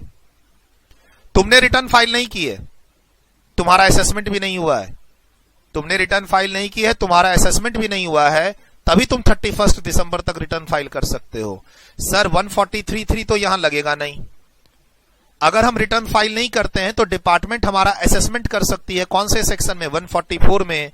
तो वो असेसमेंट ना हुआ हो तो ही हम रिटर्न फाइल कर सकते हैं, कब तक, 31 दिसंबर तक। कैसे सर बताना, देखो यहां लिखा हुआ है, और before the completion of assessment which ever is earlier. बोला सर रिटर्न फाइल नहीं की असेसमेंट हो जाएगा, हाँ तुमको बता दिया एडवांस टेस्ट की क्लास में, असेसमेंट तुम्हारा हो सकता है अंडर सेक्शन 144। अगर तुमने रिटर्न फाइल नहीं की है, डिपार्टमेंट तुमको नोटिस भेजेगी, रिटर्न फाइल करो, उसका रिप्लाई नहीं करोगे तुम, तुम्हारा असेसमेंट वो कर देगी, जिसको बोलते हैं ex parte assessment, best judgment assessment. तो अगर असेसमेंट नहीं हुआ है तो तुम कहां तक जा सकते हो, 31 दिसंबर तक। असेसमेंट हो गया है तो उसके पहले ही तुमको अपनी रिटर्न फाइल करनी होगी। उसका भी एग्जाम्पल मैं तुमको अभी दे रहा हूं, मैं तुमको उसका भी एग्जाम्पल दे रहा हूं। सर और एक बात मैं बता दूं, ये जो रिटर्न तुमने फाइल की है, नॉर्मल रिटर्न ड्यू डेट से पहले, और या फिर जो तुमने ये बिलेटेड रिटर्न फाइल की है ड्यू डेट के बाद, इसमें अगर कोई एरर है, कोई एरर है, फ्रॉड नहीं, कोई एरर है, कोई मिस्टेक है, एक होता है जानबूझकर तुमने वो गलती की थी, नहीं नहीं, जानबूझकर तुमने कोई इनकम नहीं दिखाई, नहीं नहीं sir, it was some computation mistake, some clerical mistake. Sir मेरे अकाउंटेंट ने 10 महीने की इनकम दिखा दी, 2 महीने की वो दिखाना ही भूल गया, टैली में कुछ अकाउंटिंग प्रॉब्लम हो गई थी, मेरे बुक्स में कुछ प्रॉब्लम हो गई थी। सर मेरे अकाउंटेंट ने मेरी कोचिंग की इनकम तो दिखा दी, लेकिन जो मेरी पर्सनल इनकम है उसको दिखाया ही नहीं उसने, रिटर्न में फाइल कर दी उसने मेरे से पूछा ही नहीं कि मेरी कोई और पर्सनल इनकम है क्या। ऐसी कुछ एरर्स इंटरनली हो गई है, रेट गलत लगा दिया, डिडक्शन ज्यादा ले लिया, लॉस सेट ऑफ नहीं कर पाए, खर्चे दिखाना भूल गए, दोनों रिटर्न को, नॉर्मल रिटर्न जो ड्यू डेट से पहले फाइल की है और जो बिलेटेड रिटर्न है ड्यू डेट के बाद फाइल की है, लेकिन 31 दिसंबर तक, दोनों रिटर्न को आप क्या कर सकते हैं, रिवाइज कर सकते हैं। रिवाइज वही सेक्शन 139(5), और कब तक कर सकते हैं, वही ड्यू डेट है 31 दिसंबर 2022। पिछले साल तक हम बच्चों को पढ़ाते थे and of the assessment year, नहीं, अब and of the assessment year नहीं है, एंड ऑफ असेसमेंट ईयर नहीं है। अगर आपके रिटर्न में कोई गलती है तो आप उसको रिवाइज कर सकते हैं, चाहे आपने रिटर्न पहले रेगुलर फाइल की थी ये वाली, उसको भी रिवाइज कर सकते हैं, और आपने अगर रिटर्न लेट से फाइल की है बिलेटेड, उसमें कोई गलती है, दोनों को आप रिवाइज कर सकते हैं, दोनों को, बिलेटेड को भी रिवाइज कर सकते हैं। लेकिन अगेन रिवीजन का डेट भी क्या है, 31 दिसंबर। लेकिन फिर से वही है, इफ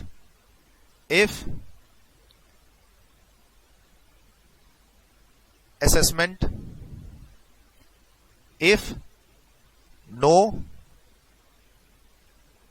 असेसमेंट इज कंप्लीटेड। अब देखो तुम पहली रिटर्न फाइल कर दिए थे, और उसी रिटर्न के बेसिस पर अगर डिपार्टमेंट तुम्हारा असेसमेंट कंप्लीट कर दे तो केस क्लोज, उसके बाद तुम उसको रिवाइज नहीं कर सकते। तो मैं अभी इसका भी एग्जांपल दूंगा, ये जो असेसमेंट वाली बात है ना, इसका मैं एग्जांपल दूंगा।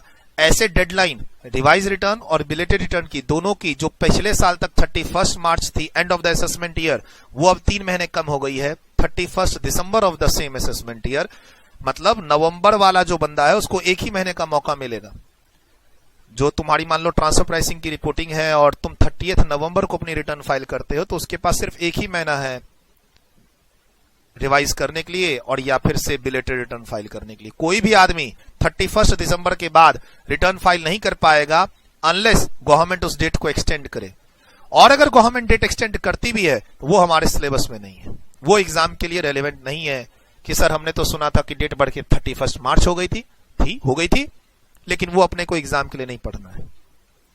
तो ये एक बार लिखो। अब इसमें और एग्जाम्पल मैं मिक्स करूंगा, ठीक, कि असेसमेंट नहीं हुआ है तो वो बता दिया मैंने।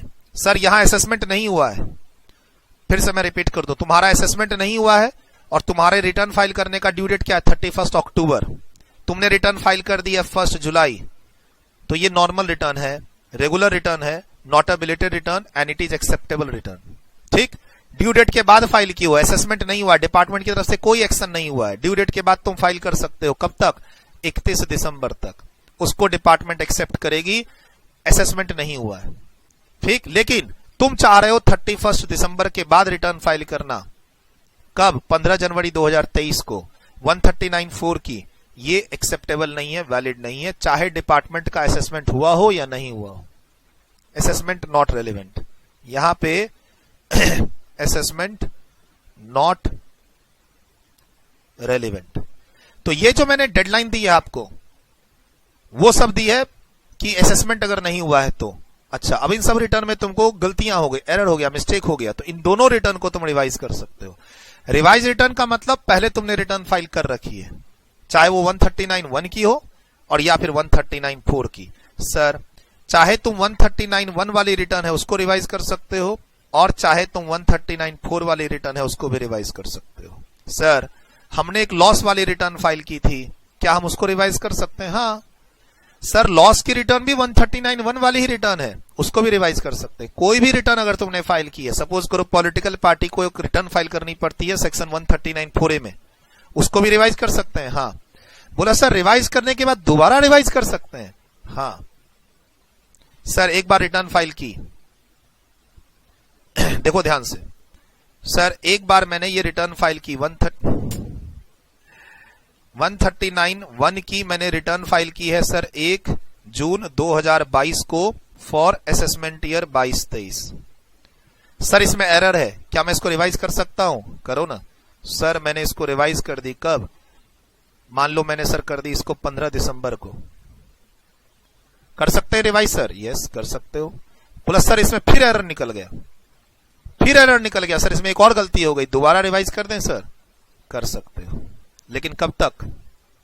Up to 31 December 2022 if assessment is not yet completed. मतलब मैं क्या बोलना चाह रहा हूं? Multiple revision is possible, multiple revision is possible. Sir, मेरा असेसमेंट किस रिटर्न के बेसिस पे होगा? 3 रिटर्न है, किस असेसमेंट के? असेसमेंट जो होगा वो किस रिटर्न के बेसिस पे होगा? Assessment will be based on last return filed. अच्छा, मतलब सर पुराने रिटर्न खत्म हो जाएंगे? तो सर, पुराने रिटर्न की इंफॉर्मेशन, बेटा जब रिटर्न रिवाइज करते हो तो पुराने रिटर्न में जो भी तुमने लिखा है वो सब लिखना पड़ता है, और उसके अलावा जो छूट गया था वो भी लिखना पड़ता है। पुरानी रिटर्न खत्म हो जाती है। ये पहली रिटर्न तुमने फाइल की 139(1) में 1 जून को, उसको जैसे ही तुम रिवाइज करोगे 139(5) में 15 दिसंबर को, पुरानी रिटर्न रिप्लेस्ड। फिर तुमने दोबारा रिवाइज कर दी, सेकेंड रिवीजन। तो जैसे ही तुम सेकेंड रिवीजन करोगे, रिटर्न फाइल करोगे, पुरानी दोनों रिटर्न, पहली वाली तो चली गई दूसरे के कारण, अब दूसरी रिटर्न चली गई तीसरे के कारण। तो फाइनली अब डिपार्टमेंट तुम्हारा कौन सा डेटा एक्सेप्ट करके वो आगे रिटर्न को प्रोसेस करेगा 143(1) में, या असेसमेंट करेगा? लास्ट वाली रिटर्न। पहले वाली दोनों रिटर्न रिप्लेस हो जाएगी लास्ट वाली रिटर्न से, ये तुमको ध्यान रखना है। सर, 139(4) का भी पॉसिबिलिटी ऐसे ही है। अगर मान लो मैंने पहली रिटर्न 139(4) में डाली थी, पहली वाली रिटर्न, फर्स्ट रिटर्न बिलेटेड थी, तो क्या सर हम उसको भी मल्टीपल रिवीजन कर सकते हैं? टाइम है तो कर दो। अगर तुम्हारे पास टाइम है और तुमको एरर, फ्रॉड नहीं, एरर, मिस्टेक पता चल रहा है, तो तुम रिवीजन कर लो। हाँ, डिपार्टमेंट ने तुम्हारा केस क्लोज ना किया हो, असेसमेंट कंप्लीट ना किया हो, तो ही ऐसा हो सकता है। अभी अगला एग्जांपल असेसमेंट वाला लूंगा, ठीक है? यहां तक तो सर अमेंडमेंट भी डिस्कस कर रहे हैं और एग्जांपल भी साथ में करा रहा हूं। यहां जगह थोड़ी सी ना लेफ्ट साइड में छोटी कर देना, राइट साइड में मैटर ज्यादा लिखना है ना, देख रहे हो? राइट साइड में थोड़ा मैटर ज्यादा है, तो तुम ये लाइन को ना छोटी कर देना। ये तुम यहां से स्टार्ट करो, यहां से ऐसे, ये 1/4/21 और कौन सा सेक्शन? 139(4) एंड 139(5) साथ साथ चल रहा है, पीछे का छोड़ दो। मेरा प्रीवियस ईयर 21-22 है, जो स्टार्ट हो रहा है 1/4/21 से, खत्म हो रहा है 31 मार्च पे। मेरा असेसमेंट ईयर है 22-23, जो खत्म होता है 31 मार्च पे, लेकिन 31 मार्च की डेट को कम करके कितना कर दिया? 31 दिसंबर 2022। चाहे तुम्हारा बिलेटेड रिटर्न हो या रिवाइज रिटर्न हो। अब लिखो तुम पूरा बिगर पिक्चर आ रहा है, तुमको प्रॉपर पिक्चर आ रहा है। थोड़ा सा छोटा करना चाहो तो और कर देना, ताकि लेफ्ट वाली चीज को अच्छे से लिख सको।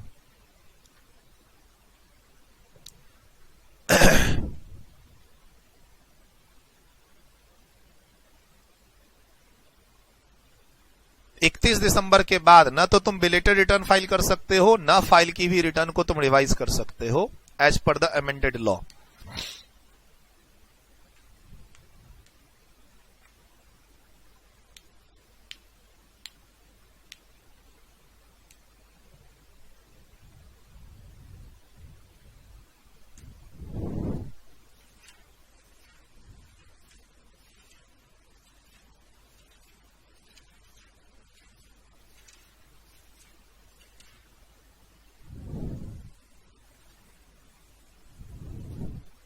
डन।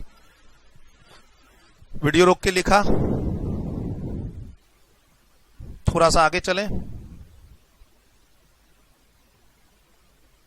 जो तुम 31 दिसंबर के बाद फाइल कर रहे हो पहली बार बिलेटेड रिटर्न, वो तो एक्सेप्टेबल है ही नहीं, वो डिपार्टमेंट रिजेक्ट कर देगी तुम्हारा। और जो इधर वाली रिटर्न है 139(1) टाइमली फाइल किए हो, 139(4) बिलेटेड, वो तुम फाइल कर सकते हो 31 दिसंबर तक। तुमने किया है 1 दिसंबर को, और डिपार्टमेंट ने भी असेसमेंट कुछ भी नहीं किया था तुम्हारा, तो टाइम है 31 दिसंबर तक। एरर है तो रिवाइज कर दो।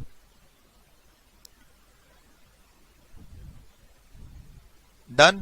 वीडियो रोक के लिखा, थोड़ा सा आगे चलें।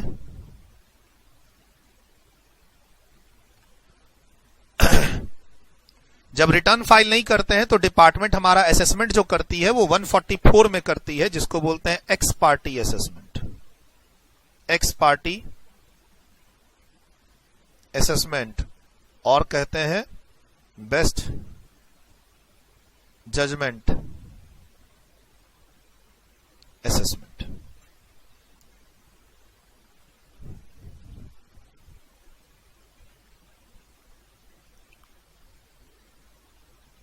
सर अगर आपने रिटर्न फाइल कर दी है, चाहे 139(1) वाली या 4 वाली, उसमें कोई गलती है, एरर है, मिस्टेक है, फ्रॉड नहीं, फ्रॉड इंटेंशन नहीं होना चाहिए, फ्रॉड नहीं, कोई एरर है, मिस्टेक है, कैलकुलेशन मिस्टेक, टैक्स रेट गलत लिख दिया, कुछ इनकम दिखानी भूल गए, कुछ खर्चे क्लेम करने भूल गए, तो you can always revise it. Both तुम्हारी ओरिजिनल रिटर्न रेगुलर वाली या 139(4) वाली। कब तक? 31 दिसंबर तक। डेडलाइन सेम है, 139(4) एंड 5 की डेडलाइन सेम है। मार्च 2023 तक नहीं जा सकते, 31 दिसंबर तक भी कब तक जा सकते हो? अगर तुम्हारा असेसमेंट कंप्लीट नहीं हुआ है तो। सर यहां असेसमेंट कौन से सेक्शन में हो सकता है? सर यहां 143(3) में भी हो सकता है, और यहां भी 144 लग सकता है। सर दोनों तरह के असेसमेंट हो सकते हैं। हाँ, रिटर्न फाइल किए तो भी हाँ हो सकते हैं, पहले ही बता रखा आपको एडवांस टेस्ट की क्लास में। मैंने एडवांस टेस्ट की क्लास में शुरू का आधा घंटा जो बर्बाद किया था आप लोगों के साथ, वो इसीलिए तो किया था, जो पूरी कहानी बताई थी मैंने, 147 तक की कहानी बता दी थी। एडवांस टेस्ट की क्लास में मैंने ये भी बताया कि सर्च से रिलेटेड सेक्शन अब बंद हो चुके हैं 153A, अब सर्च का भी केस किसमें होता है? 147 में। चलिए डन, यहां तक लिख लिए। और अब ये वाला चार्ट, कुछ छोड़ना नहीं है, कुछ छोड़ना नहीं है, डेट वेट गलत मेंशन मत कर देना, रिवीजन में दिक्कत आएगी नहीं तो।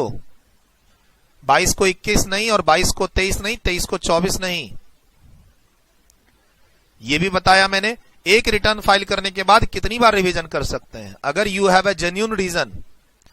सर बार बार जानबूझ के रिवीजन मत करो एओ को परेशान करने के लिए, इनकम टैक्स ऑफिसर परेशान ना हो। अगर तुम्हारे पास वैलिड रीजन है, जेन्युइन रीजन है, तो you can do multiple revisions, but deadline वही है 31 दिसंबर। और जब तुम अपनी रिटर्न को रिवाइज करते हो तो डिपार्टमेंट तुम्हारी कौन सी रिटर्न के बेसिस पर असेसमेंट कंप्लीट करेगा? लास्ट लेटेस्ट जो रिटर्न तुम फाइल करोगे वो उसी को एक्सेप्ट करेगा, पुरानी वाली तो रिप्लेस हो चुकी। Once a revise return is filed, old return तुम्हारी रिप्लेस हो जाएगी। ठीक, हर पर्पस के लिए रिवाइज रिटर्न में डेटा जो है वही एक्सेप्ट किया जाएगा। तुमको दोबारा डेटा लिखना पड़ेगा, जो तुमने पहली रिटर्न में डेटा फाइल किया था वो तुमको फिर से फाइल करना पड़ेगा रिवाइज रिटर्न में, उसके अलावा जो छूट गया था उसको भी लिखना पड़ेगा। ऐसा नहीं कर सकते कि हमने ये 3 रिटर्न फाइल कर दी है, सुनो एओ इनकम टैक्स ऑफिसर थोड़ा थोड़ा सबसे जाके देखो क्या क्या मैंने चेंज किया है। इतना टाइम नहीं है उनके पास, ना उनके सॉफ्टवेयर के पास। वो तुम्हारी लास्ट रिटर्न को पिक करेंगे, प्रोसेस करके नक्की करेंगे। सर असेसमेंट या फिर इंटीमेशन, इंटीमेशन अंडर सेक्शन 143(1) ये भी पढ़ा दिया है मैंने एडवांस टेस्ट की क्लास में कि एक इंटीमेशन भी प्रोसेस होता है जिसमें रिफंड दिया जाता है या डिमांड क्रिएट की जाती है। जब रिटर्न फाइल करते हैं तो सबसे पहले वो इंटीमेशन आता है 143(1) में, और या फिर हो सकता है असेसमेंट हो जाए। कोई भी पर्पस के लिए वो तुम्हारी लास्ट रिटर्न को एक्सेप्ट करेंगे। ये लिखिए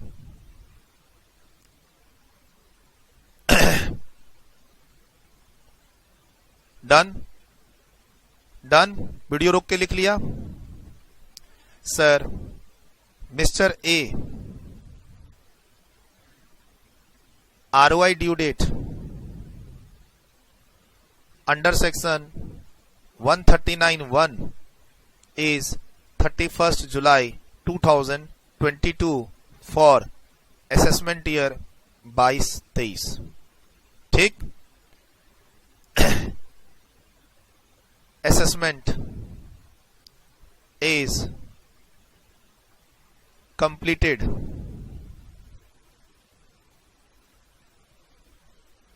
क्वेश्चन में ये दिया हुआ है assessment is completed on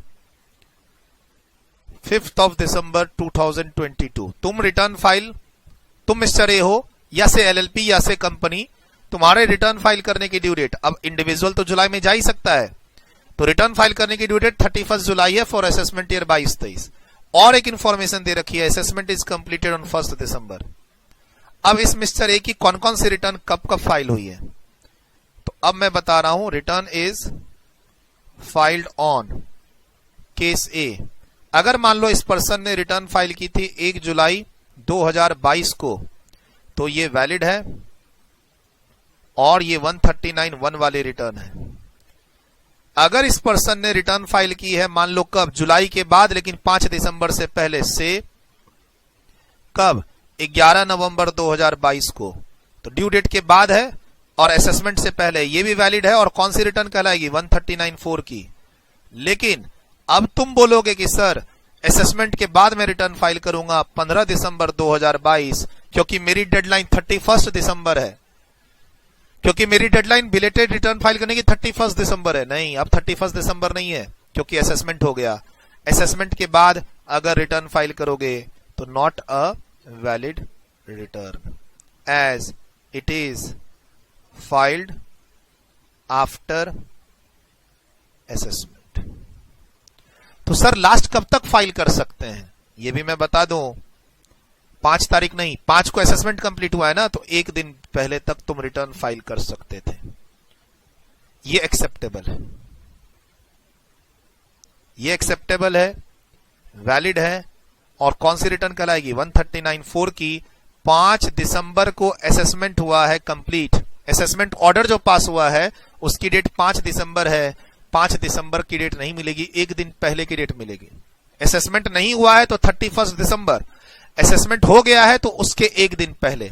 assessment dated, ये असेसमेंट ऑर्डर पास होता है, असेसमेंट ऑर्डर पास्ड, ऐसे कहो साइंड। जो एओ साइन करता है कि असेसमेंट ऑर्डर हमने पास कर दिया है, तुम्हारा केस क्लोज, वो 5 दिसंबर है। तुम 5 दिसंबर को ही रिटर्न फाइल करना चाहते हो, एक्सेप्ट नहीं होगी। से यहां 15 दिसंबर में लिख दूं और यहीं पे एक और एग्जांपल लिख दूं, 5 दिसंबर 2022, सेम आंसर होगा, नॉट वैलिड। 4 दिसंबर तक कर सकते हो। तो अगर असेसमेंट कंप्लीट नहीं हुआ है तो कब तक कर सकते थे बिलेटेड रिटर्न फाइल, 31 दिसंबर तक, वो लॉ कहता है।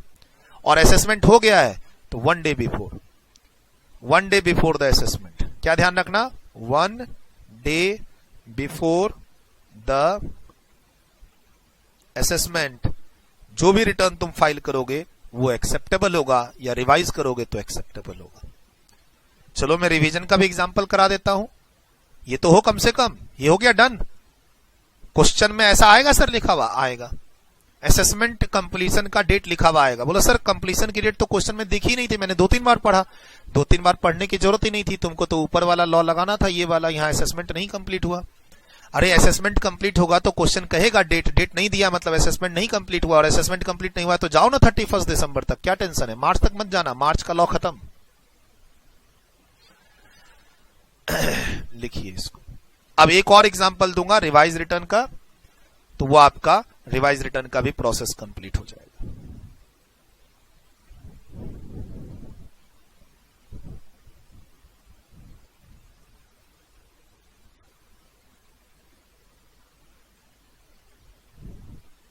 डन। वीडियो रोक के लिखा।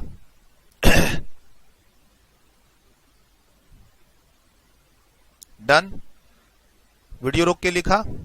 चलिए सर एक और एग्जांपल दे रहा हूं। अब उसके लिए मैं मान लो कंपनी लेता हूं, एक एग्जांपल कंपनी का ले लेता हूं। Assessment year 22-23, ROI due date 31 October 2022, ठीक। Return filed under section 139(1) on 1 September 2022। Too early, तुमने अच्छा प्लानिंग किया और अपनी रिटर्न टाइम पर फाइल कर दी। कब? 139(1) में टाइमली फाइल कर दी, 1 सितंबर को ही फाइल कर दी। अब एक और इंफॉर्मेशन दे रखी है, असेसमेंट कब कंप्लीट हुआ है। असेसमेंट इज कंप्लीटेड ऑन, ये कंप्लीट हो गया तुम्हारा असेसमेंट 25 नवंबर 2022 को। तुमने रिटर्न फाइल की है कब? 1 सितंबर 2022 को, और तुम्हारा असेसमेंट कंप्लीट कब हो चुका है? 25 नवंबर 2022 को, बिफोर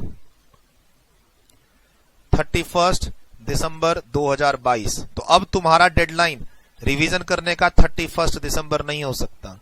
सर इस रिटर्न को तुम रिवाइज करना चाहते हो, revise return is filed on, पहला केस, सर मैंने इस रिटर्न को रिवाइज किया है, 1 सितंबर वाली रिटर्न को मैंने रिवाइज किया है 15 अक्टूबर 2022 को, एक्सेप्टेबल है, एक्सेप्टेबल है। सर रिवाइज रिटर्न किस सेक्शन में फाइल किया है? 139(5) में। पूछता है जब ऑनलाइन पोर्टल पे रिटर्न फाइल करते हैं तो पूछता है ये ओरिजिनल रिटर्न है या रिवाइज रिटर्न है या बिलेटेड, चेक द बॉक्स का कॉन्सेप्ट चलता है।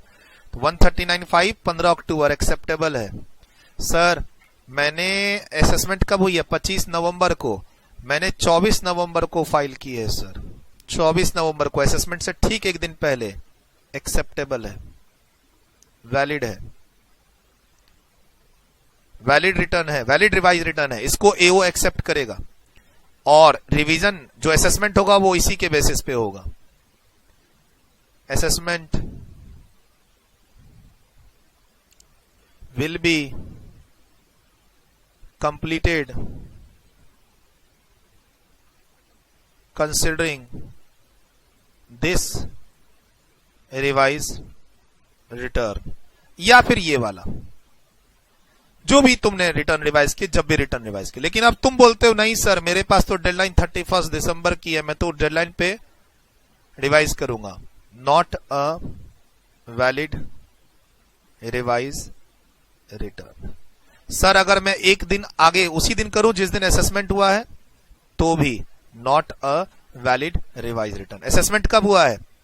25 नवंबर 2022 को, एक दिन पहले 24 नवंबर तक तुम अपनी रिटर्न जो फाइल की उसको रिवाइज कर सकते थे। असेसमेंट कंप्लीट होने के बाद तुम रिवाइज नहीं कर सकते, या जिस दिन असेसमेंट हुआ है उस दिन नहीं कर सकते।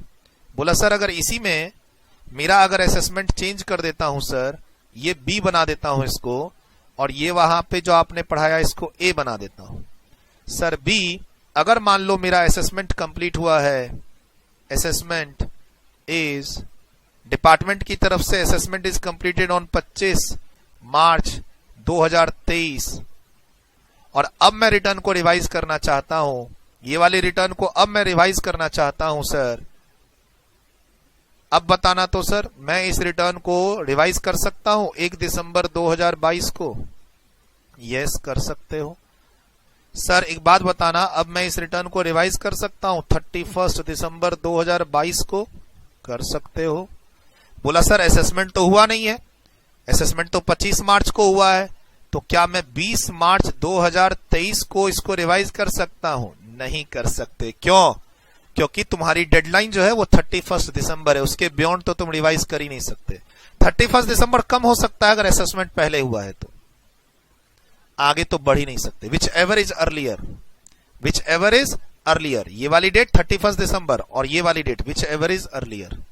सेम चीज यहां लिखी हुई है, if any person have furnished a return, already तुम रिटर्न फाइल कर चुके हो बट उसमें कोई ओमिशन है, कोई रॉन्ग स्टेटमेंट है, कोई मिस्टेक है, तो तुम उसको रिवाइज कर सकते हो। डेडलाइन सेम है, क्वेश्चन कॉन्सेप्ट करा दिया। सर बिलेटेड रिटर्न को रिवाइज कर सकते हैं, यस बता दिया। ये भी बता दिया कि एक बार जब तुम रिटर्न को रिवाइज करते हो तो जो तुम्हारी पहले वाली रिटर्न है वो विड्रॉ हो जाती है, सब्स्टिट्यूट हो जाती है।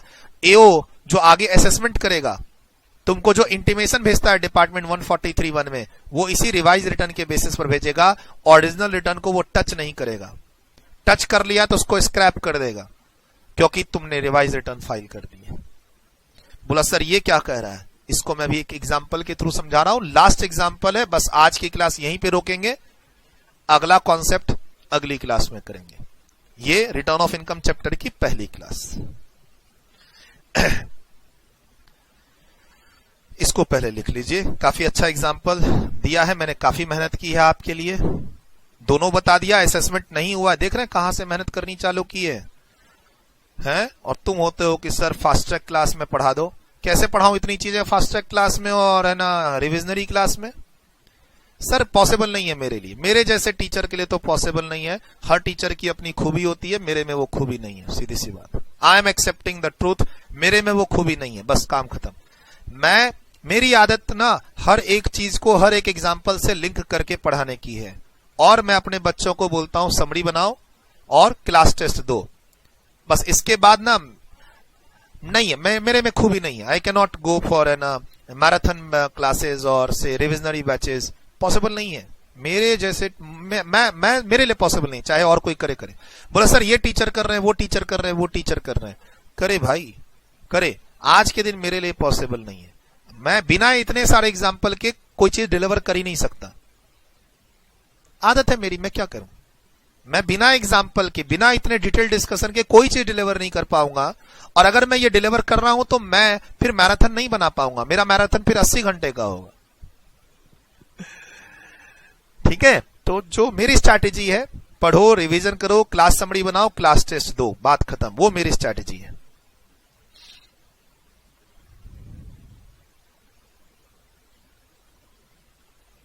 यहां से चालू किए थे, ये तो लिखा दिया आपको। ये सारा चार्ट लिख लिए थे, ये भी लिख लिए थे, ये भी बता दिया था आपको। ये बताया था कि असेसमेंट हो गया, उसके बाद रिवीजन करना चाहते, बिलेटेड रिटर्न ये वाला लिखा ही दिया मैंने। बिलेटेड रिटर्न ये यहां से सिखाया था, रिवाइज रिटर्न। तो यहां हेडिंग दे दो रिवाइज रिटर्न।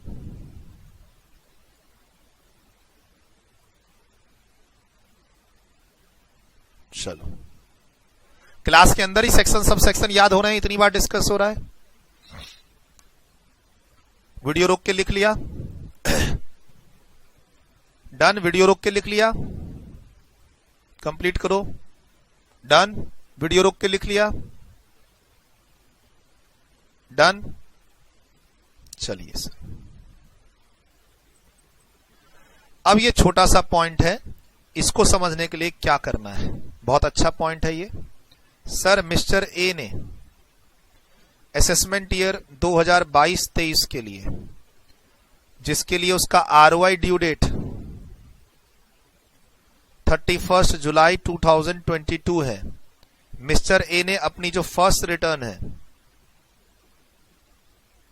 वो फाइल की है कब? ऑन 1 जुलाई 2022। और यहां उसने इनकम दिखाई है, वहां इसने इनकम दिखाई है से 4 लाख रुपए की।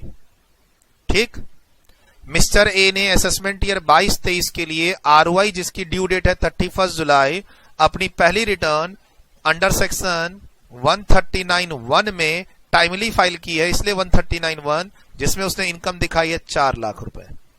अब इसमें एरर था और उसने इसको रिवाइज कर दी। रिवाइज रिटर्न फाइल की है ऑन ड्यू डेट के बाद, on 11 October 2022, assessment not completed. Assessment is pending. अभी आपका कोई असेसमेंट कंप्लीट नहीं हुआ है। ये रिटर्न इसने रिवाइज कर दी। कौन से सेक्शन में? 139(5) में। और रिटर्न को ड्यू डेट के बाद फाइल किए। रिवाइज रिटर्न कब हुई है filed after ROI due date but on or before 31 दिसंबर 2022। तो सर क्या ये वैलिड है? हाँ, ये वैलिड है। लेकिन इसमें फाइल में तुमने क्या दिखाया है? Business loss. तुमने बिजनेस लॉस दिखाया कितने का? 2 लाख रुपए का। पहली जो तुमने टाइम पे रिटर्न फाइल की वो 4 लाख की इनकम के साथ फाइल की, लेकिन उसमें कुछ एरर था। कुछ खर्चे क्लेम करना भूल गए थे तुम और कुछ डिडक्शन लेना भूल गए थे। तो तुम अपने एरर को दूर करने के लिए रिवाइज किए रिटर्न को, रिवाइज ठीक से कर दियो, टाइमली किए हो, सब काम सही किए हो, लेकिन क्या दिखाए हो? लॉस। अब रिटर्न कब फाइल किए? 11 अक्टूबर को। अब तुम क्या चाहते हो? ये बिजनेस लॉस को तुम कैरी फॉरवर्ड करना चाहते हो। कैरी फॉरवर्ड करना चाहते हो। ये वाली रिटर्न, रिवाइज रिटर्न, तुमने बिलेटेड एक तरह से ड्यू डेट के बाद फाइल की है। सर ड्यू डेट के पहले जो फाइल किए थे उसमें इनकम थी। ड्यू डेट के पहले जो फाइल किए थे उसमें इनकम थी। ड्यू डेट के बाद फाइल किए हो उसमें लॉस है, और तुम इस लॉस को कैरी फॉरवर्ड करना चाहते हो। और जबकि हमने क्या पढ़ा है? अगर आप रिटर्न ड्यू डेट के बाद फाइल करते हैं तो लॉस कैरी फॉरवर्ड नहीं होता है। तो अब सवाल है कि क्या ये लॉस कैरी फॉरवर्ड होगा? इसका जवाब है yes. SSC is eligible for carry forward of this loss even if return is revised after ROI due date. एक काम तुमने अच्छा किया था, तुमने जो ओरिजिनल रिटर्न थी वो टाइम पर फाइल की थी। तो ये जो रिवाइज रिटर्न रिप्लेस करती है ओरिजिनल रिटर्न को, अभी जो पढ़ाया कि revise return will replace the first return, तो उसमें क्या होता है? डेट कौन सी काउंट होती है? 1 जुलाई। ये माना जाता है कि तुमने जो रिटर्न रिवाइज फाइल किया है विथ लॉस, वो रिटर्न जो रिवाइज फाइल किया तुमने 11 अक्टूबर को, वो 11 अक्टूबर को नहीं, 1 जुलाई को फाइल हुई थी। Revise return will replace the original return and revise return को डिपार्टमेंट एक्सेप्ट करती है as if it is filed on 1 July. तो तुमने इसमें एक काम अच्छा कर रखा है। ओरिजिनल रिटर्न अगर तुमने टाइम पर फाइल कर रखी है, भले वो इनकम के साथ फाइल की हो, अगर तुम उस रिटर्न को रिवाइज करके लॉस दिखाते हो तो वो लॉस तुम्हारा कैरी फॉरवर्ड हो जाएगा। क्यों होगा? Reason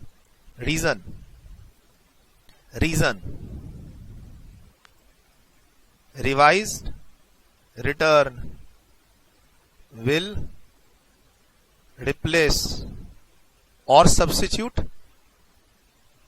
original return and revised return date will be taken to 1st July 2022, जो ओरिजिनल डेट की रिटर्न है तुम्हारी।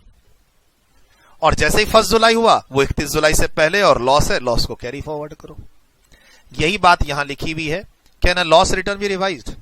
मैंने इनकम की रिटर्न को रिवाइज करके लॉस में बदला था। यहां बोल रहा है क्या हमने जो रिटर्न फाइल की से इनकम की उसको लॉस में बदल सकते हैं, या लॉस की रिटर्न में और लॉस दिखा सकते हैं? हाँ।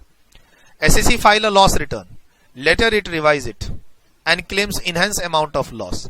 मैंने अभी क्लास में क्या एग्जांपल दिया? इनकम से लॉस में बदले हैं, इसने लॉस को बढ़ाया है।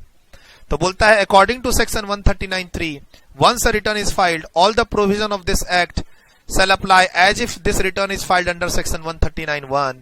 Consequently, the filing of revised loss return is valid, and section 80 does not come in the way of disallowing the carry forward of such increased amount of loss. क्यों?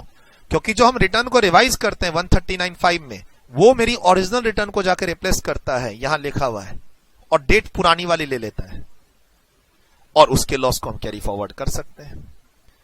ठीक, तो ये बेसिकली आपको यहां लिख लो, रेफर क्लास एग्जाम्पल। यहां से तुमको क्लियर ना हो, यहां से क्लियर ना हो, रेफर क्लास एग्जाम्पल। इनफैक्ट ये पूरा तुम एग्जाम्पल नहीं देखोगे ना मेरे, तो ये फिर तुमसे गलती हो जाएगी एग्जाम में। अमेंडमेंट भी है, और ये ऐसे भी अगर इन दोनों सेक्शन में अमेंडमेंट नहीं होती ना, तो भी ये दोनों सेक्शन इंपॉर्टेंट होते हैं रिटर्न चैप्टर में। देख रहे हो 4 मार्क्स लिखा है, not because of amendment, otherwise also ये ऑलवेज इंपॉर्टेंट होती है। सर आज की क्लास में जो बढ़े हैं उसमें से 139(1), 139(4), 139(5), 234(f) जो लेट फी है, ये सब इंपॉर्टेंट है। इसमें से तो कुछ भी तुम छोड़ नहीं सकते। बाय बाय, टेक केयर, अगली क्लास में मिलेंगे। ये लिख लो, बहुत अच्छा एग्जाम्पल है, important exam night, exam night वाला एग्जाम्पल है। पहली रिटर्न टाइम पर फाइल की है, जिसको तुम रिवाइज कर रहे हो तो, और अगर उसमें लॉस दिखा रहे हो, या पहले भी लॉस था और अब लॉस बढ़ गया है, तो बढ़ा हुआ लॉस कैरी फॉरवर्ड हो जाएगा।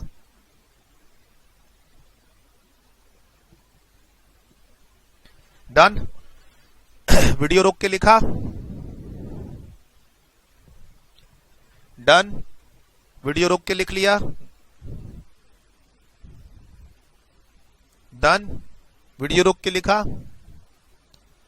चलिए सर, वीडियो रोक के लिख चुके हैं। मिलते हैं अगली क्लास में। Bye bye, take care.